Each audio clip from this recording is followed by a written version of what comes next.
All right. Well, welcome today. Our topic is more than a mom, embracing your authentic self. And today we are celebrating International Women's Day. So we're celebrating all the amazing women, the amazing moms all around the world. And we also acknowledge there is work to be done to ensure equity, to ensure progress, and to ensure all women can thrive no matter where they're at. So today is all about helping you thrive wherever you're at. So a little bit about Mom Cozy. If you are not familiar with who we are maternity and baby brand, a global baby brand. And as you see with the name, Mom Cozy is all about being cozy. And we have this phrase at Mom Cozy called Cozy Power.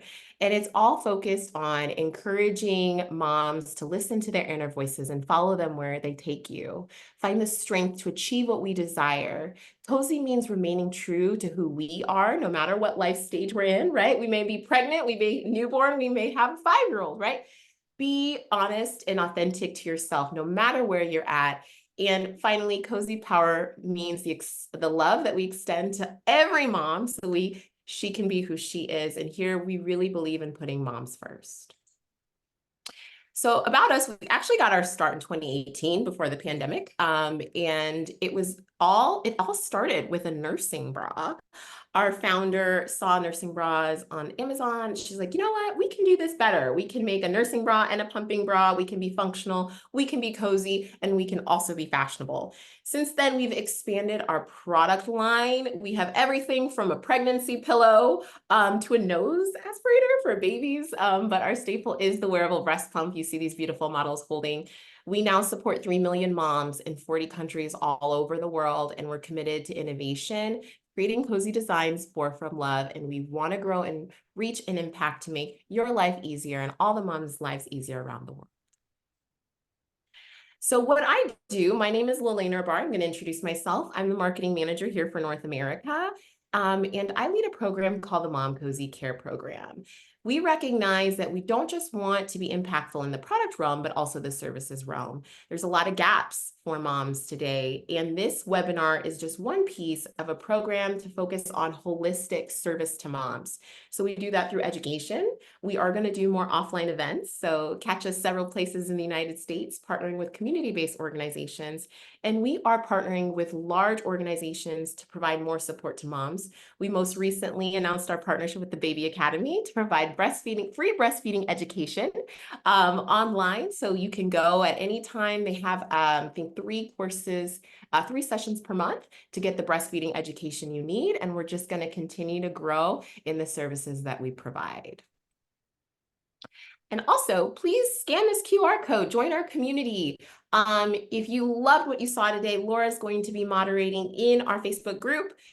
You have questions for her about the topic, she is there to answer your questions in our Facebook group. And we also provide encouragement for one another. We do provide breastfeeding advice, and we have updates on upcoming events and giveaways and offers from Mom Cozy. So make sure to scan this QR code and join our Mom Cozy Breastfeeding Support Hub. All right. And of course, my screen is frozen. All right, here we go. And I said, today is Happy International Women's Day. Our topic is more than a mom. And as we get into that, it truly is embracing that we are moms and we're so much more. That's embracing who you are. So I'm going to take the next 2.5 minutes to play this video that we created. Enjoy.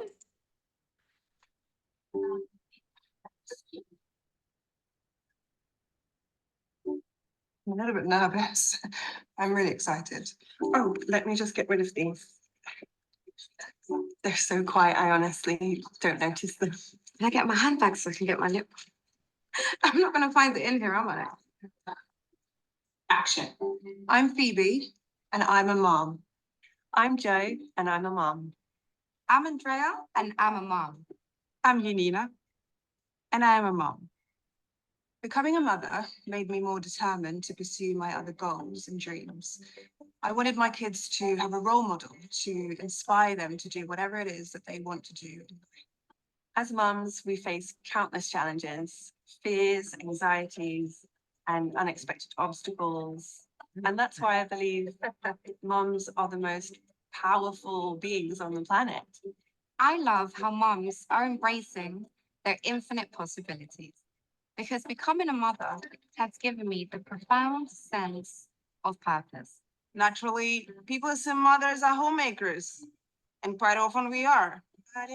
But I want to show the world that we can be much more than that. We can hold on to what makes you, you. We are moms, but we are also dreamers, Creators, thinkers, trailblazers, achievers. icons. Before I became a mom, it was mums who inspired me. I saw women as caregivers and also pursuing their dreams. And I said to myself, that woman is my inspiration. Finding joy in things beyond motherhood allows me to be a better mom. I want to show my kids that they can be the heroes of their own stories. I want moms to know that beyond the scraped knees, 3 a.m. feeds, and all the wonderful nuances of motherhood, there is you. Remember who you are, because knowing and nurturing who you are is your infinite power.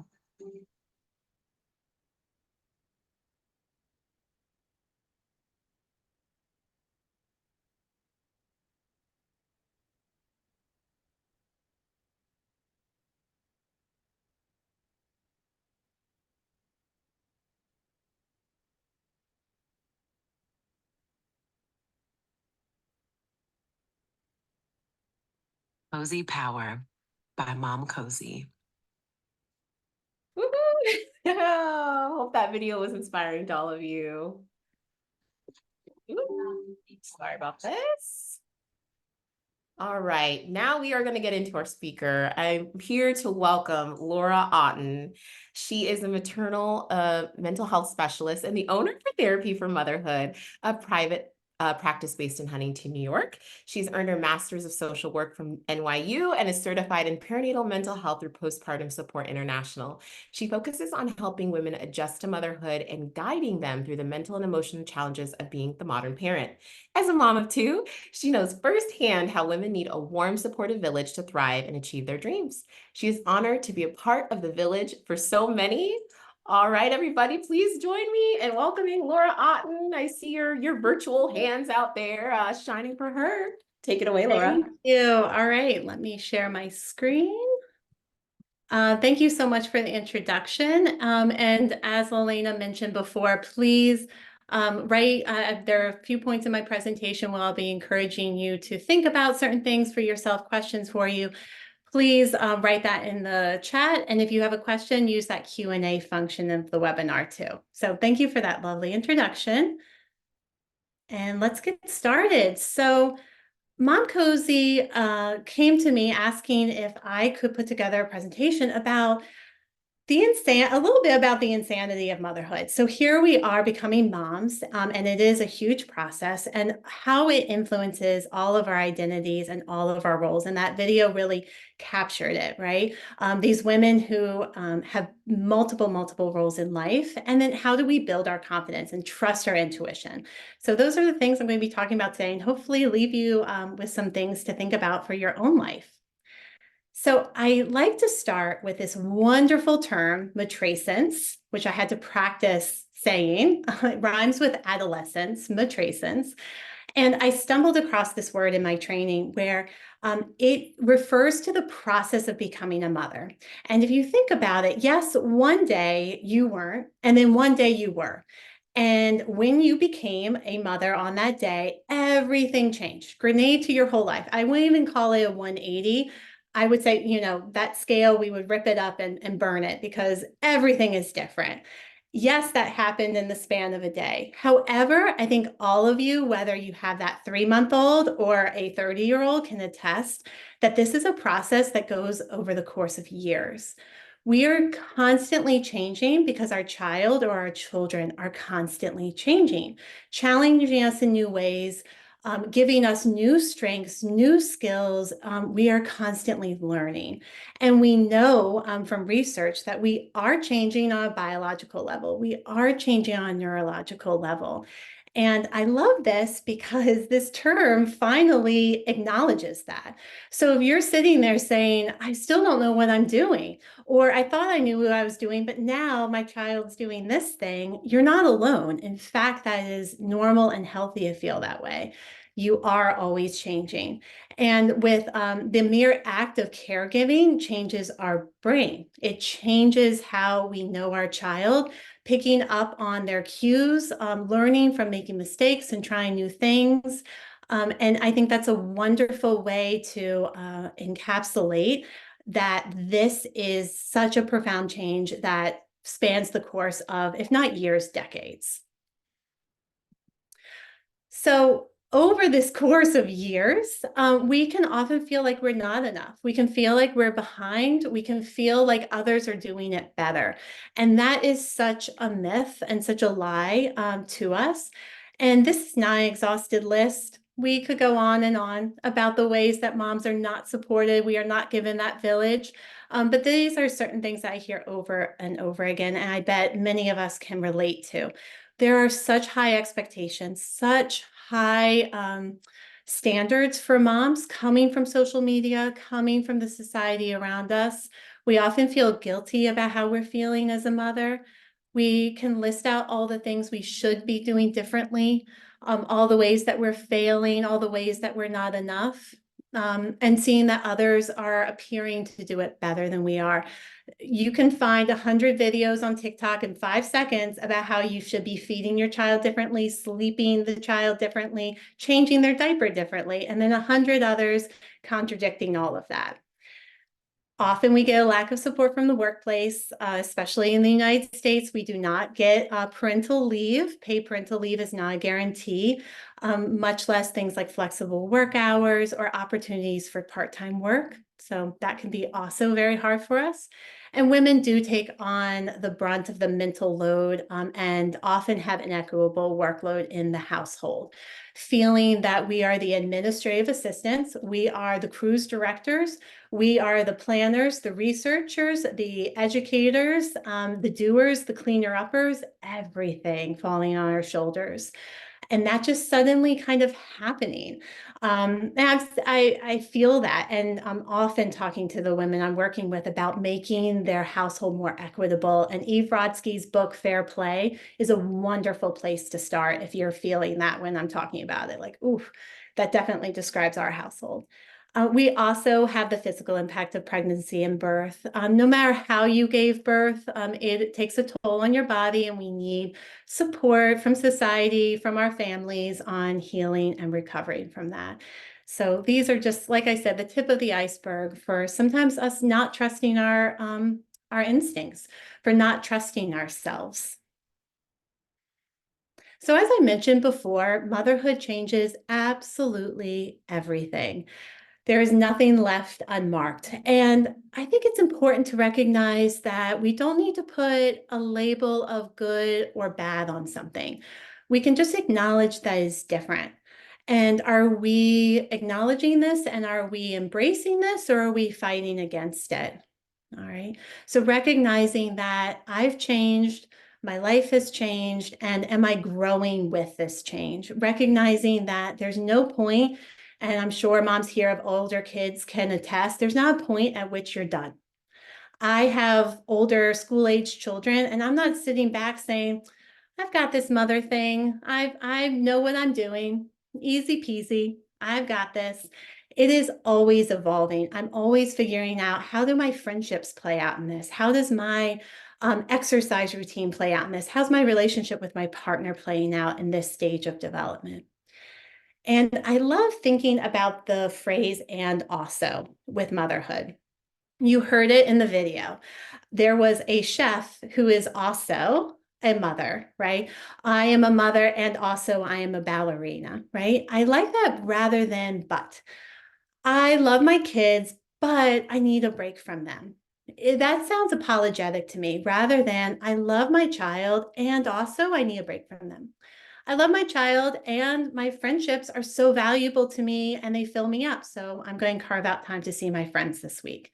Recognizing that Our career, friendships, our physical health, our relationships with our families are the and alsos in our lives that support us being a strong, proud mother. That's what's best for our child.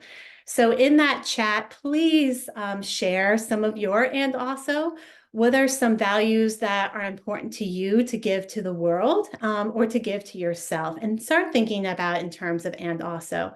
I also think about this in terms of I love my children, and also it's such a relief when they're asleep at bedtime. And also I miss them when they're sleeping. It's like these three feelings all at once. So please share some of your and alsos in the chat. So building that confidence up, how do we feel secure and whole and proud of who we are? It's so important for us to take a temperature check about what is surrounding me. Things that are surrounding you are influencing you, even if you don't think that they are, right? So checking in, social media is a really big one. Programs like Mom Cozy that's showing different bodies and different colors and different abilities and different talents. So important for us to feel like we belong and that we're enough.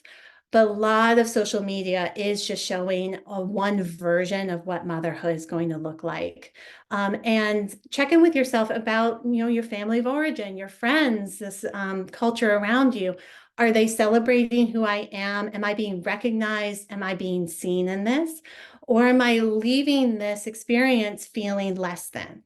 Feeling that I should, there's that word again, should be doing something different, okay? Another really nice check I like to do with both my clients and myself is, what is my goal here? Am I living my values? Think about if you had to sit back, maybe before when you were pregnant or expecting your baby, what kind of household you wanted to have for this child? What kind of childhood or impact did you want to have on the child? And I bet, and you can share in the chat, things like unconditional love, patience, humor, quality time spent with one another. Now, I'm going to use the example of baking.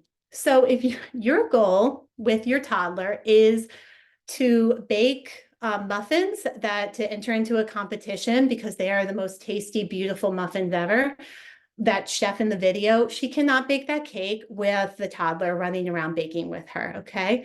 But if your goal is to have fun with your child, teach them some skills, get flour everywhere, laugh, be patient, you'll get it cleaned up, no problem. That can reset our mind there to make sure that we are living out through our values and setting ourselves up for success. And that can help us build confidence by recognizing, like, yeah, my house is a mess, and I'm also living my value of spending quality time with my kids because I know that that's what's important for me right now, right? Rather than looking at someone else's beautiful living room and saying, I'm not enough here because mine doesn't look like that. We all have an inner voice. We very often talk to ourselves in a criticizing way that we would never, ever talk to anyone else that we cared about. Check in with yourself. Do I have a kind, compassionate voice when I make a mistake, when I stumble? Do I learn and grow and shake it off? Or do I let that define me? Do I beat myself up? Am I saying that I am not enough? Very often, if we're having a hard time giving that kind voice for ourselves, think of it as, what would I say to that close friend? Or even beyond that, what would I say to my child? What would I say to my child if they made the same mistake, or if they saw this when they looked in the mirror, or whatever it might be for you? And then trying to extend that to yourself, all right?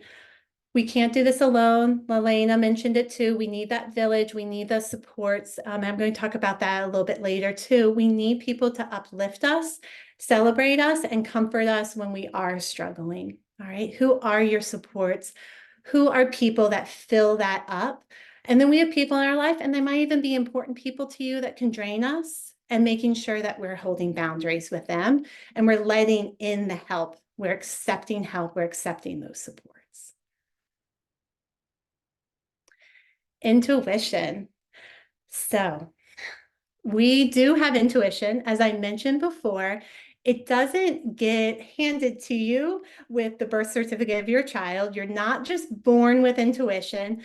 what you feel is intuition comes from learning as being a caregiver. Chelsea Conaboy wrote a wonderful book called Mother Brain that details that if you're interested. But it's so important to recognize that from week one of having your newborn, remember that time as much as you can. Then think about where you are now. You know if that child is hungry, is tired, is sick. If something is off, you feel it.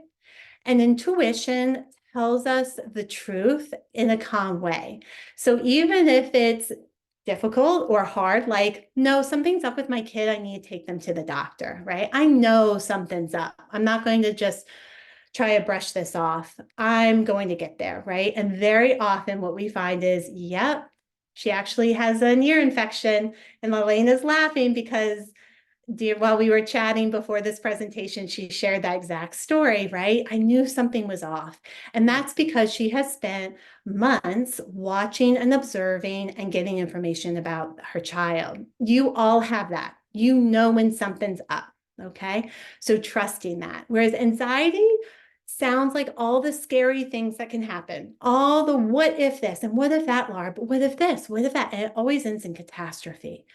That's anxiety. That's not our intuition. Okay. We have to find what's right for us, and our intuition can help guide us there. I very often ask the women I'm working with, and is it working for you? Oh, it's working for you? Then I don't really care about what that post on social media said or what that book told you to do. It's working for you, right? It is good and important for you to find your own path, and having that, again, that confidence that this is what's best for my child, not for Elena's child, like not for X, Y, and Z's child, but for my child, right? Do you have a question about that? And please let me know if you're going to get into this later, but there's oftentimes we hear voices from our own family and our friends, and it's loving guidance and advice. But how do you recommend kind of navigating those more challenging conversations, Laura, when you know Yeah. that's not the way that you want to parent or, Yeah. your choice? No, I'm glad you asked that question. Our family of origin, how we were raised and their expectations is a huge influence on us. And it's worth thinking about, what do I want to take from my family of origin and apply here? I think that's a wonderful exercise. I do it with my prenatal couples in the workshop I teach, of what traditions, what songs, what recipes, what thing that they did for you, you want to carry on. I think that's wonderful. And that's something that you can share with your family of origin. That always helps soften the blow of, and we're also doing this other thing differently, to say, hey, you know how we always did this? We're going to do that with our child, right? So that cushions it. Then a lot of families of origin will respect professionals on this. So I kind of say, like, sometimes you can blame the pediatrician. Well, I hear you, but our pediatrician for our child really recommends that we do this. And it's working for us. Again, using that, this is working for us. This is, our pediatrician likes that we're doing it this way or is recommending this. Thank you for supporting that and understanding. Is a good way to set that boundary. And then, if you keep getting that pushback, it is being able to say at a certain point of, like, that's coming from a wonderful place. I know it's coming from love. And also, this is what's working best for us right now. And there's some good boundary books. I could put them in the chat or the Facebook Q&A to kind of help with the language around that. And it takes practice. It takes practice saying those boundaries. But sometimes I say, like, blame the pediatrician. Let them know what you are doing, that they do support or came from your childhood, to soften that. And also recognize that you're a new family now, and you need to forge your own path in that. And your family, including your partner and your child, comes first of what's working for you. That is a whole, I could do a 5-hour workshop on boundaries, so don't even get me started. But the books I can chat. All right. So becoming who you are, and I love the fact that we have moms kind of children of all ages here, because all of you can recognize how this is a process. It is really best for you. Not only do you not have to be perfect, but it's actually best for you not to be perfect. Imagine if you were the Stepford wife, that perfect, never makes a mistake partner and mother, how suffocating that would be, how weird that would be, how difficult that would be for those around you. I know I have bonded with my friends. I have bonded with my family members when we admit and own up and talk about our imperfections. It helps us connect to other people, and it allows our child to make mistakes and us to say, oh, I've been there. I made that mistake too. I can empathize with you. I can understand, and help model for them how to handle mistakes. So it's best for you to embrace the fact that this takes time and the time never ends, and you are going to make mistakes along the way. It's also so healthy for the baby for you to take care of yourself. I wish we had more support. I said this to Lelaine at the beginning. We often expect moms to make their village rather than giving them the village. And I hope that that continues to change and grow. But we need those friendships. We need partnerships with the child's other parent that supports us and supports who we are in all of our roles, all of our interests, and recognizing that that does take time and will evolve.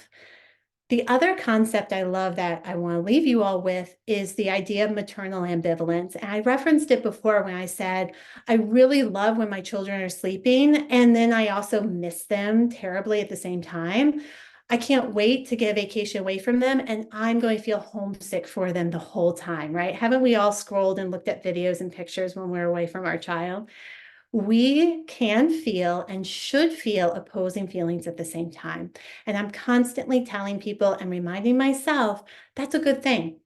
I want you to love your career and love being at work. And I want you to love being a mom and coming home to your child.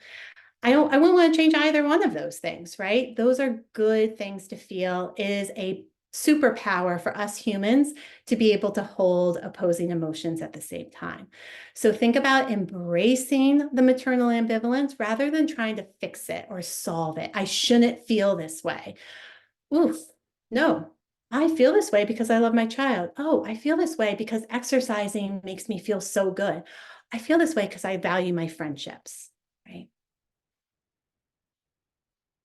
Okay, so some takeaways for you, and please share in the chat the answer to this first question. So think about all the various cups you have that you would love to have full at all times. Your partnership cup, your friendship cup, your career cup, your exercise, all of it, gardening, hobbies, interests, whatever it is, sleep is on there definitely for me. Recognizing that they're never all going to be full at the same time. But keep a check on them, right? There are some nights where I'm going to stay up later at the detriment to my sleep cup so I can be with my partner cup. But then you better believe the next night, my sleep cup is going to take precedent, right? Knowing too, we've got a mom on here with like a 2-month-old or 3-month-old. The exercise or movement for her might look very different than it does for me or some of the other moms on there, right? And, having exercise while you're sitting on the floor with your baby and doing some stretching or some mobility work, or even just deep breaths or mindfulness, that is as valid and should be as celebrated as an accomplishment as going out and doing an hour-long gym class. Understanding that we need to modify our interests and our relationships for where we are in our journey of being a mother, and recognizing that it will evolve over time.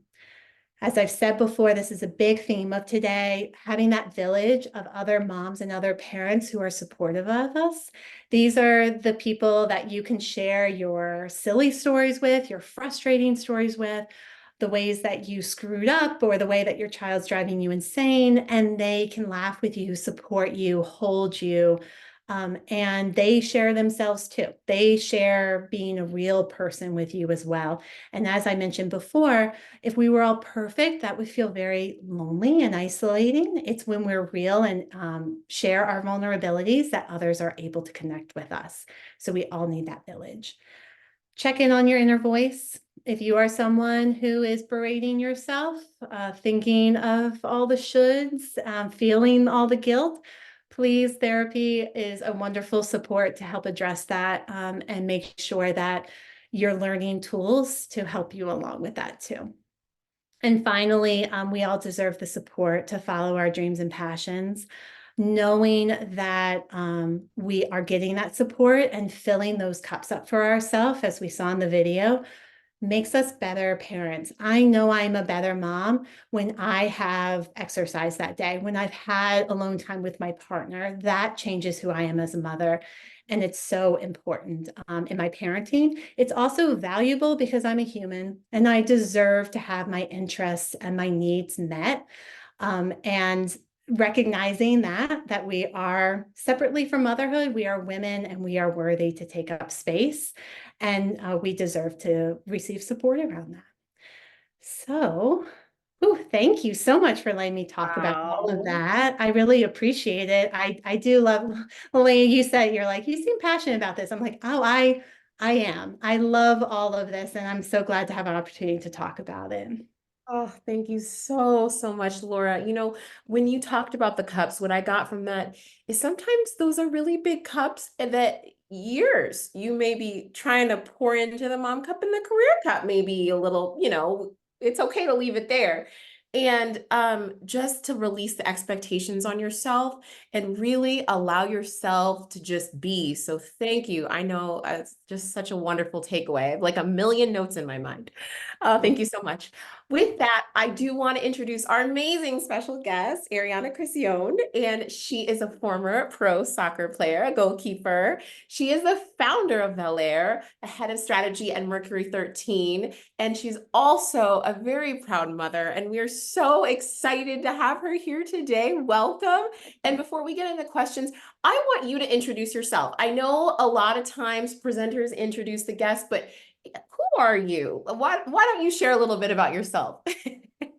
So I am going to, but if you hear in the background, the baby's crying. Daddy's with her, but I need to close the door slightly, and I'm gonna stay on this cuff because Daddy can figure it out. It's going to be hard for me, but I'm sure I he'll do it. love this. And whenever babies cry, I call it singing. So the baby's singing with us today.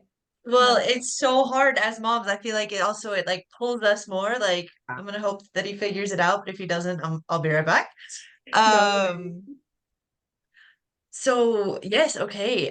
It's so unique for me to explain who I am on a call like this. I'm extremely used to speaking on calls about being a football player, soccer player, sorry, I live in Europe now, or being an ex-football player, or being a woman working in the sports industry and trying to get a seat at the table. But this is my first talk about being a mom and being all of those things. So more than a mom is definitely something I can relate to. Mhm. But quickly, a little bit about myself. I'm originally from Southern California, but I now live in France. And I have been living overseas for over 15 years, which was the span also of my professional football career. I did go to school in the States, and then I went back to school as I was playing, as that's something else I talk about, that I think it's super important for players to have dual careers and make sure that you're also having something else besides playing. Is attaching yourself to only one identity is where I think we get a lot of mental Yeah. setbacks and problems, which, as I see Laura nodding, is probably also for moms. If you only connect yourself to the identity of mom, you also probably forget who you are or who you were.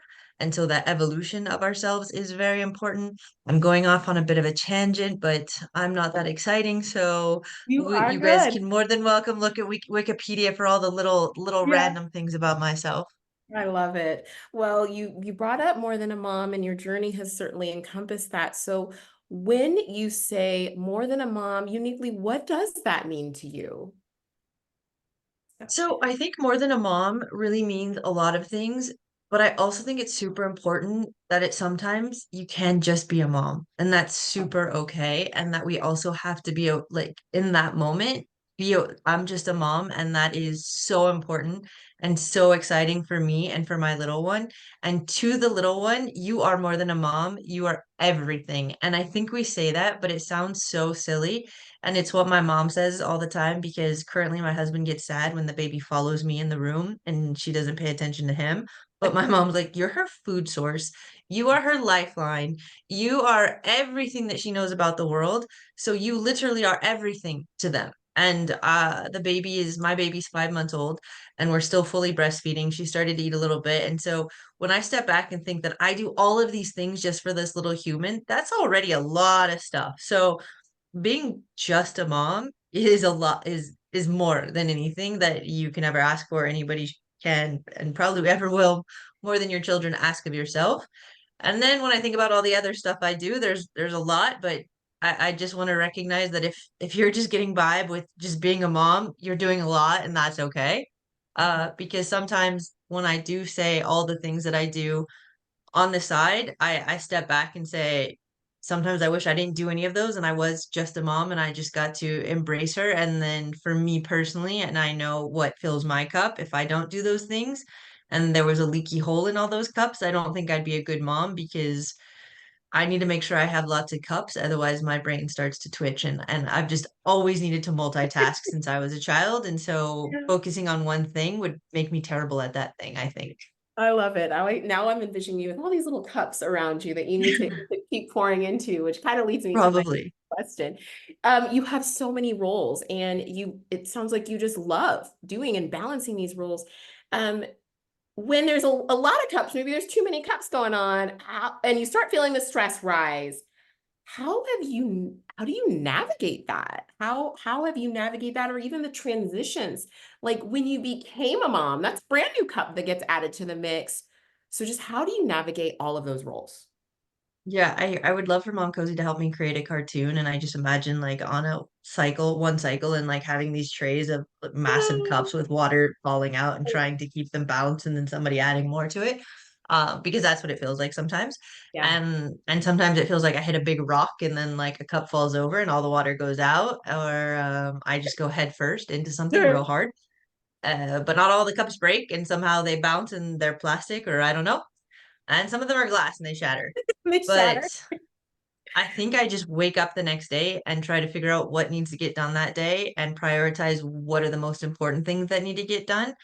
For me, a lot of the time, and it definitely comes from the background of being a professional athlete, of prioritizing if I have all the day in the world, I can do all these things, but I don't. And so what things need to be get done, what things need to get done for me, what things need to get done for my baby, what things need to get done for the house, what things need to get done for my husband, and prioritizing what of those things today, and they can change daily. Sometimes, something for my husband is super, super important. And so I really do need to help him out and do it today. And sometimes getting the laundry to the dry cleaner is just not the end of the world if it doesn't happen today. But prioritizing and having non-negotiables. To me, non-negotiables are very, very important. They were in my football career. So going on vacation, I had to work out. It was a non-negotiable. In my off season, I had to train. Otherwise, I wasn't going to be good in season, and that's also my paycheck. So a lot of people talk about working out is a non-negotiable for me. I'm not a good mom or person or wife if I don't feel good, and getting to the gym at least 15 minutes or taking the baby even for a walk. Just I consider that, just put her in her stroller, get her outside, and both of us getting fresh air and walking for a certain amount of time is really, really important to me. That's my non-negotiable. I know that's not everybody's, but it's something that's also helped me keep a piece of who I am and make sure that I'm still me a little bit. I don't exactly look like I did pre-baby, but looking in the mirror, I feel more comfortable. And this is something also that I learned. I was born and raised in Southern California, and then I went to university in Boston, and just not having sunshine on my body, the doctors told me to go to a tanning salon, because the fact that you look at yourself differently in the mirror has a huge effect on your mental state. So whether that's the coloring of your skin, what other color you're used to your skin looking like, and for me it was darker and not pale, even though I am right now, that was a huge issue for me. And so it's not necessarily being super, super skinny or being this weight on a scale. It's feeling good and healthy in my body, and exercise does that for me personally. And so that's non-negotiable to me. Spending time with the baby is a non-negotiable to me. Calling my family on WhatsApp or well, I don't really Zoom with them. It's usually WhatsApp or iMessage or Yeah. whatever that platform is, and making sure that my mom and my sister see the baby and see her growing every day, even though they're not here, is a non-negotiable for me. I talk to them all the time, and I want them to be a part of this journey. And even though it's online, I want to make sure that she recognizes their faces and their voices, even if she can't see them all the time. So I think finding the non-negotiables for you and your family are super, super important to keep who you are.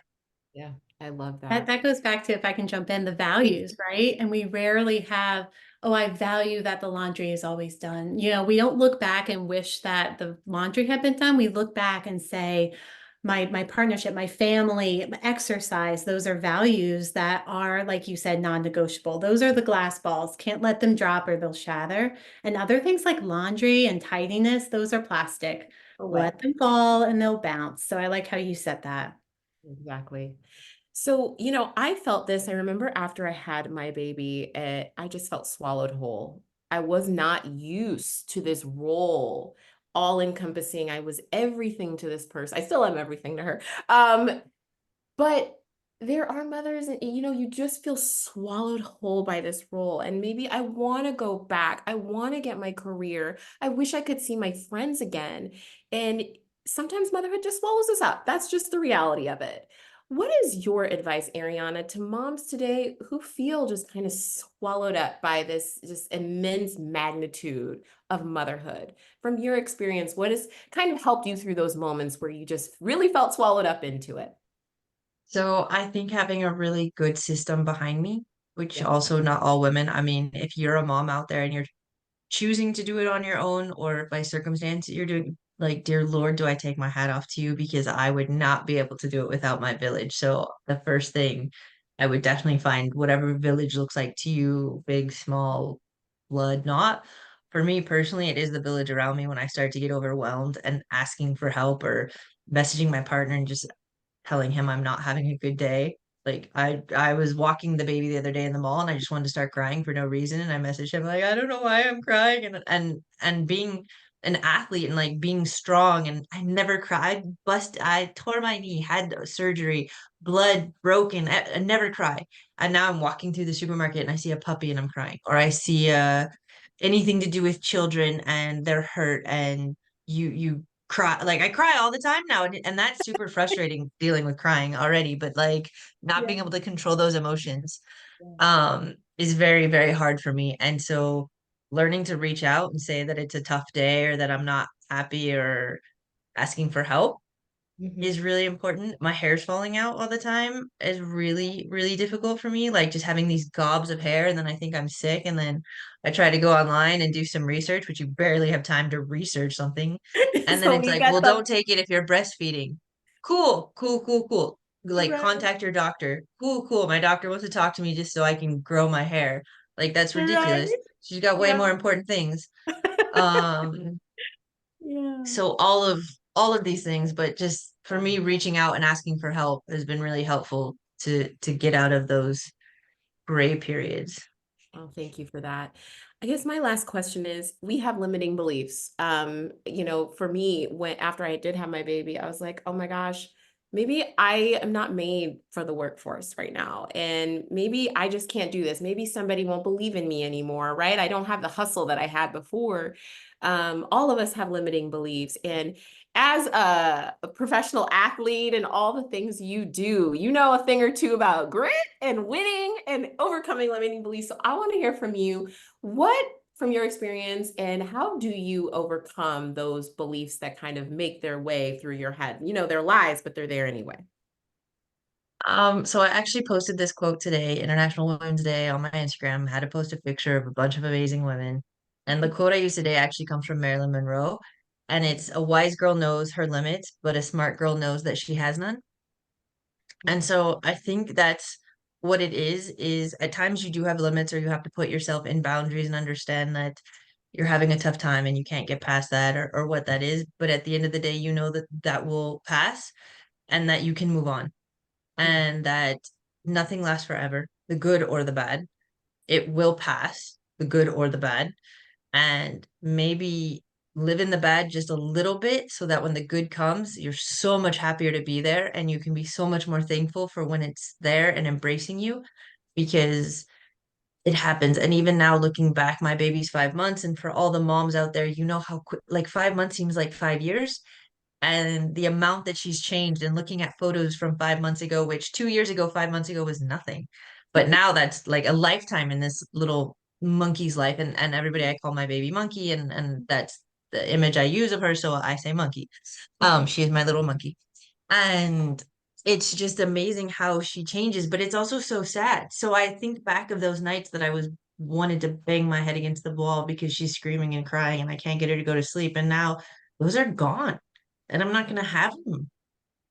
And that sucks too. Like, that's really hard to think about. Like, when you're in that moment, you want it to go away so bad, but now you're like, oh, but now she's, see, it's going to make me cry thinking about like how big Gonna she is cry already, which is too. not a bad thing. Um, Yeah. and those are just hard. So I think really living in the moment and making sure that you get the good and the bad, because the bad passes and sometimes you wish it would come back. Yeah, exactly. The days are long, but the years are short. That is, amen. Truth to that. Wonderful. Thank you so much. And yes, if you have questions for our panelists, please feel free to put those in the chat. I know they've been just so inspirational. I think all of us have been just glued to all of your magnetic, wonderful things to say. But yes, feel free to place those in the chat. I will actually start with Laura here. Laura, if you were to leave our wonderful guests here with one thing today, that they can take with them and hold with them today, what do you want them to hold? Hmm. Putting you on the spot. Yes, no, but I love it. I think back to what I was saying about how good enough each of us is and how we're doing it in our own way. We get so much as a modern parent about the shoulds and recognizing I am whole and worthy and perfect for this child with all of my quirks and flaws and stumbles is so valuable. And if we could each have that to the fullest, what a weight would be lifted off of us, right? I think that would be such a game changer. So the good enough to be celebrated, I think, is a big one. And I'm going to cheat a little bit and do one more. I love at every stage of development doing a cherishing exercise when things are good, because the good is also fleeting as they age. Is I use all five senses to soak in that moment. You know, what does my baby smell like? Kiss the baby. What does the baby taste like? My son always was a cinnamon bun to me, is what he tastes like. What am I hearing? What am I seeing? What am I feeling as I'm touching them? I do it now when my children are playing nicely together. It's like, oh, let me just soak this in. And then I have that. I know that in every stage, even the hard ones, I know I cherish the good parts of that. And then we get through the hard part. Sometimes the metaphor I use is the wave is crashing. You can't stop the wave. You can flatten yourself on the bottom. If you're from Southern California, so you know this, you flatten yourself to the bottom of the sand and you let the wave crash over you. Whether it's the crying in the middle of the night or the toddler tantruming or the teenager slamming the bedroom door, I'm going to get through this and I'll cherish the good moments. Thank you for that. And Arianna, what about you? What is the one thing you want all of us to leave with today and hold close to our hearts? So I'm gonna challenge Laura just a little bit, but the athlete in me will never say that good enough is enough. Like, good enough is not gonna get me to where I needed to be or where I wanted to go. But within the same idea, somebody had taught me one time that if all you have to give today is 50% of your normal and you give 50%, then you gave 100. So I go with that mindset that if I'm doing my best and I'm really giving everything I can today, and even if that's only 20% of what I'm normally able to do, if I'm giving all 20% and I'm attacking everything that I'm trying to do today with what I can give, then I'm giving 100% and I'm not giving enough, I'm giving my best. And so I look at it that way. And sometimes I'm so tired and I can't do everything I want to do with the baby and I can't make 50 Instagram posts. And I think that's it. That's okay. Sorry. I'm like Laura too. I've got a second thing. Finish this one. Go for it, please. Um, so just focusing on what I can give today and giving everything and being the best at what I can do today is super, super important to me. And sometimes that's one or two things, and sometimes that's a zillion things. And my second thing is stop looking at Instagram. Like, Instagram is so fake.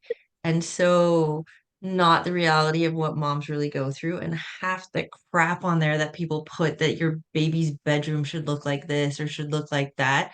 You then go and find out you shouldn't even have that stuff in the baby's bedroom. It's a In the crib. choking hazard or it's a suffocation hazard or like it should Yeah. not be that beautiful all the time. Or the other one that was great for me is everybody had these like pastel, like cream bedrooms.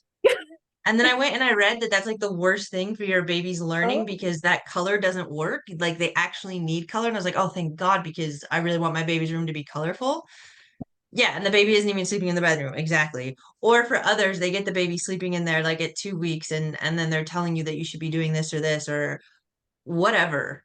No. So stop listening to Instagram. It's even most of the women that are making it look perfect. It's like that took them 50 photos. Something fell over, the baby screaming in the background. Like they're just doing their best, but that no, just don't do that. I agree. You know, holidays are coming up, Easter over here, and a mom posted, and she's like, "I'm really sad. I couldn't get my family to take a good photo for Christmas." She has a child with special needs, and she said it breaks my heart because I just couldn't get a photo for my family, but I felt like I needed to get that photo with my family. And I said, wow, that is kind of the bad of social media. We see it right there. Moms are comparing themselves just because they couldn't get the photo. And I often tell people, you don't see what happens before the photo, do you? Kicking and screaming. So yeah, I love what you said there. I am going to leave you with one thing today is thank you for taking the time for our wonderful presenters today. But just remember that you are enough. Just by being who you are. And I want to encourage you, pick up the phone and call a mom. You know, share what's going on with your day. Text a mom today. Just, you know, hey, how are you doing? If you're feeling something, feel free to reach out to somebody. And if we see a mom around us, you know, make sure to welcome them and bring them into the village as well. You really need to lean on one another in this whole thing. And I love that Natalie loves Mom Cozy. Mom Cozy loves you, Natalie, and we love everybody else.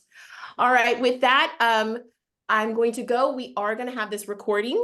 We are also going to have some wonderful takeaway notes that you from our presenters today. So one sheeter, the exercises, and I'm going to connect with Laura around the books and the resources she does recommend, specifically in this vein. And because you joined today, you are entered to win one of those ergonomic baby carriers so you can move.